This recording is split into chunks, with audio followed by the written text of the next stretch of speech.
A belated Happy New Year, everybody! For the first dragon of 2013, I have this, the Series 2 Komodo dragon. And I'm very pleased with this acquisition. I must say that when I first saw him, I thought that, oh no, repaint! I thought that he was the same as the Series 1 Komodo dragon, which, if you recall, is this guy over here. Now, you probably know that repaints are a way that one mold of a toy is painted a different color and sold as a different character, and it's cost-saving and lazy way of making a buck. If you collected Masters of the Universe as a kid, you probably remember this, He-Man and Faker. If you collect Transformers, you probably know about this favorite, Optimus Prime and Nemesis Prime. Since everything is the same except the paint and the name, they save a lot of money. Usually you get this a bit later in the age of toy line, but it seemed to me that McFarlane had done the El Cheapo early in the game. But I was wrong. Here's one I prepared earlier, and as you can see, as you can see, while very similar to the Series 1 Komodo dragon, most definitely is not the same dragon. And it's a good thing too, because this dragon has now become one of my favorites along with the Series 1. The first thing that strikes you are these outspread wings, granting the dragon the majesty that it truly deserves.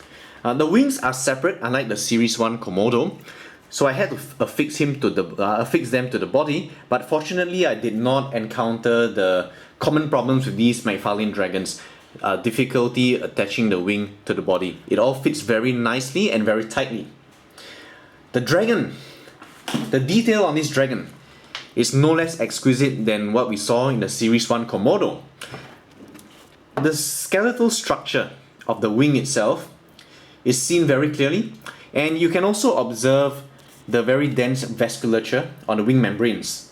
Surely a structure of flight for these large creatures need to have a large blood supply, and these blood vessels convincingly seem to do the job.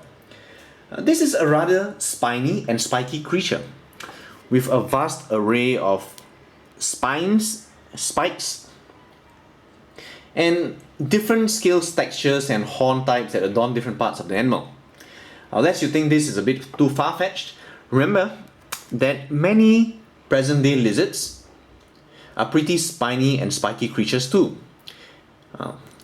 These slightly curved horns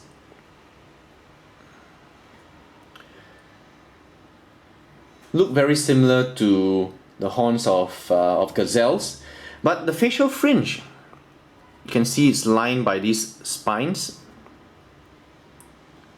That's really similar to living examples like the sun gazer lizard, and even the spiny dewlap over here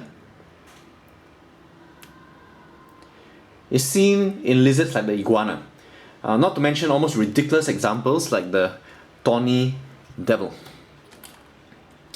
There is a double row of triangular plates lining the neck and the back of the animal. And you can see how the scales between these plates are larger and more nodular and rocky compared to the finer scales of the limbs.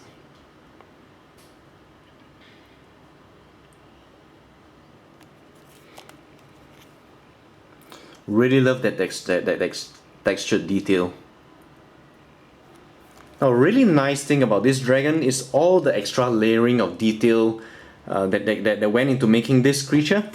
If you look at the neck here, you'll see a double row of studs. Right? There's one row here, circular studs, another row up here. You can almost imagine that these are beginnings of yet more horns. And this seems to be continued down the tail as more developed structures.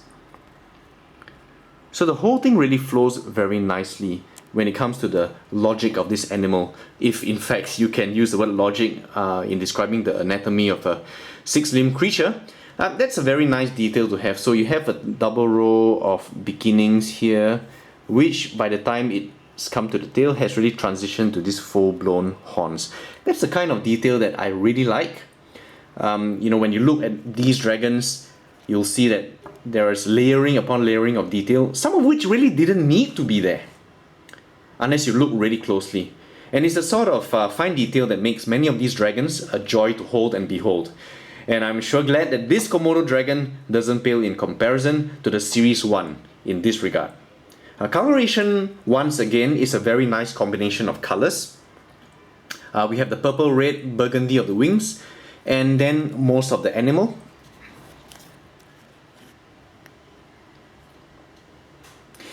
You have very nice washes of black on the wings.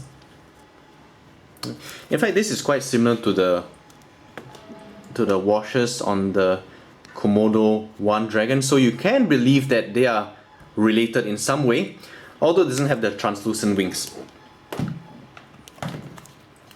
You also notice here there are these very nice nodules on the back, and it's hard to see through the viewfinder here, but it's black, and it gives me the impression, gives me the feeling that it's like one of those old tough sun crack formations like you might find on the back of a toad. Again, continuing the pattern of using real life animal references in building these creatures, so I like that.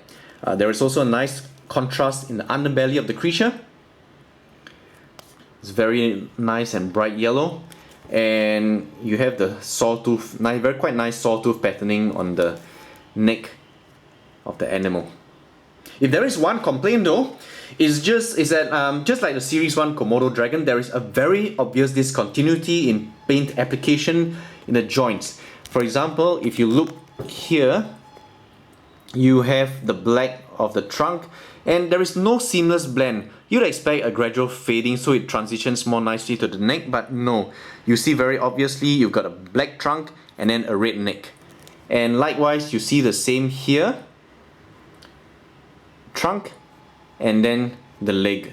It's believe me, it's a lot more obvious when you hold it in person. But really, you know, when you consider the overall awesomeness of this animal, I'm just nitpicking. Articulation wise, this dragon has swivels in the head and the neck, at the neck trunk interface. The shoulders move. Likewise for the hips as well.